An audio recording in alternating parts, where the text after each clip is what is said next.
करते हैं. This is based on the oscillation damping, and damping constant is to be calculated. A 60 gram mass is placed on the end of a spring with force constant 3.0 Newton per meter. Initial displacement is 0.300 meter. A damping force Fx is equal to minus B Vx. This is the dissipative force, acts on the mass, and the amplitude decreases to 0.100 meter in 5 seconds. Calculate the magnitude of the damping constant. So we are given this mass is kg, 0.06 kg. This is force constant 3.0 Newton per meter. Initial displacement, final displacement, magnitude of this force, dissipating force. This is damping constant, and this is time. So this is the mass equation. Xt is equal to x0 exponential minus b by 2mt. So the concept is the amplitude is continuously decreasing. We have to must know the differential equation. This is the solution of the differential equation.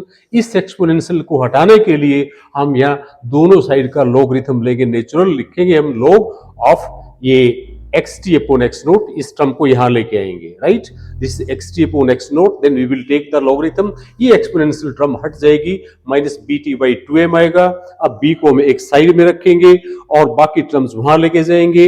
मास की value put करेंगे, time की value put करेंगे. ये log है 0.100, 0.300. इसको हम calculate करेंगे तो क्या आएगा 0.3333, और ये हमारे पास आ जाएगा 5 से डिवाइड करेंगे, that is you can say 0.024. अब ये देखिए यहां समझ लीजिएगा इसको, it is very important and very easy. That is ये आपने यहां लिखा है 0.333, तो हम इसको कन्वर्ट करेंगे, पॉइंट वहां जाएगा.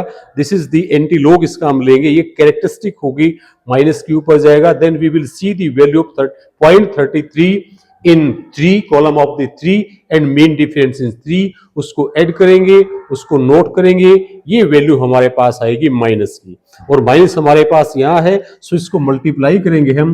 We will be getting the value of this damping constant. Damping constant gives the measure of the strength of the damping force. So it plays a very important role in, you can say, the springs of the shock absorber in the vehicles and in some liquids. Thank you very much for watching the video.